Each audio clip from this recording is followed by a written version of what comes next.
Now, when you are trading Nasdaq, you have to understand these two major points.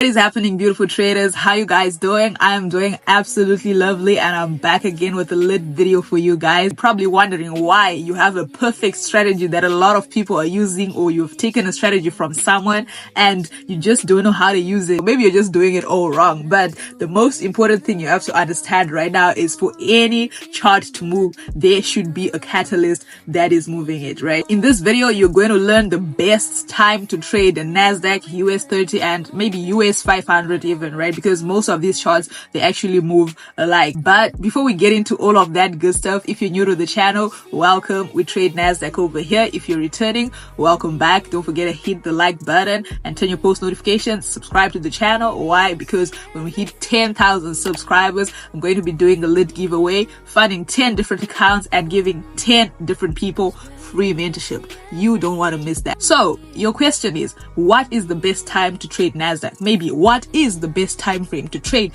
Nasdaq, right? What you need to first understand is we are retail traders and there are people called institutional traders. I personally like to focus on these two type of traders because if you understand what one does, you're going to understand what the other will be looking to do, and that's vice versa. So we retail traders understand what institutional traders are doing and they understand what we are doing, and we're kind of like in a little battle, right? So if we can't beat them, we have to join them. In simple terms, right, I want you to think of it like this. Retail traders like you and me, we are the small players in the market. We trade at home, we have the small capital, we trade, using the trend lines and all of this technical analysis and stuff like that, and we have small capital, right, like I said, right? So, and then we have the retail traders. These are the big players, the banks, the institutions, the hedge funds, the corporations, and they have huge funds. Like these are the ones that make the huge moves in the market, right? Whenever you see all of these impulsive moves, they are the ones that are pushing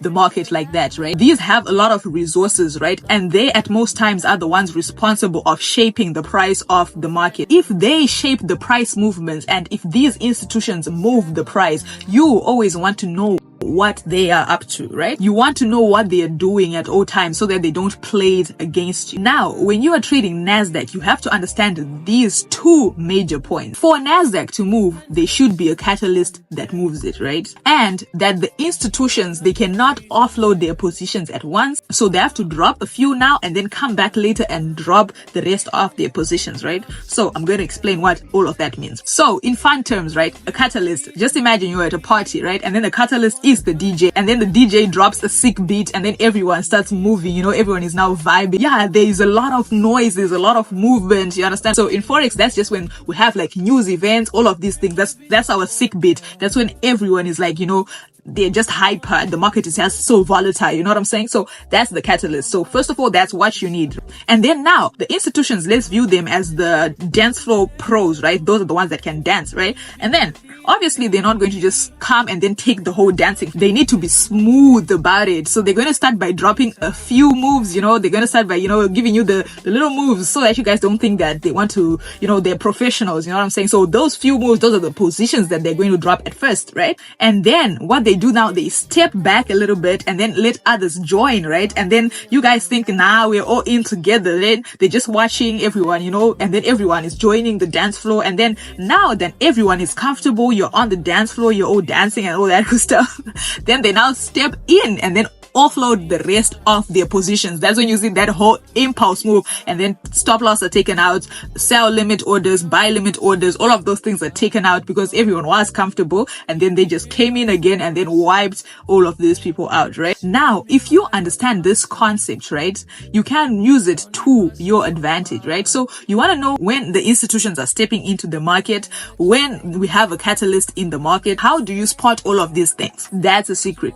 Institutional traders like to play with the market during the NY session. So what does that tell you? It tells you that you should be active during the NY session too. This just means that the huge players like banks, hedge funds, they are ready to make their moves when the New York session starts. It's simply because this particular session overlaps with a lot of major financial centers and also overlaps with the London session, and it comes and grabs all of that range, all of that liquidity that was happening, and then it just wipes it all out and then moves in, the direction that they actually actually want to push the market to, right? So during all these other sessions, there's going to be a lot of, just movement up and down, up and down. That's when you see a lot of people will be panicking whilst they're seeing their charts going in drawdown, back and forth, back and forth. But then the price just comes to the New York session, especially the New York Open, right? The market just pushes up and just goes in the direction where it actually wanted to go, whilst everyone else was playing with the market during the day. Us as retail traders, we can use this information to our advantage by timing our trades, right? So knowing that institutional traders are mostly active during the New York session, this is when you also want to be active whilst you're catching the big moves and looking out for them dropping their small positions or them stepping in for the second time to wipe out everyone. That way you're not going to be wiped out, you're also going to move with them, and during this time you can also capitalize on the potential of your trades, right? So with that information you can actually make more informed and strategic decisions before placing any trade. So what I'm saying is the best time to trade Nasdaq or any US stock is during the New York session, because this is when the big players are also active in the market and you also want to be trading with them. You also want to be active and catch the whole volatility. That's basically what I do, and it actually works. So there you have it, guys. There's nothing too complicated to that. If you did enjoy that video, make sure you hit the like button, turn your post notifications, and subscribe to the channel. You feel me? With that, it's been Tino and I'm out. Peace.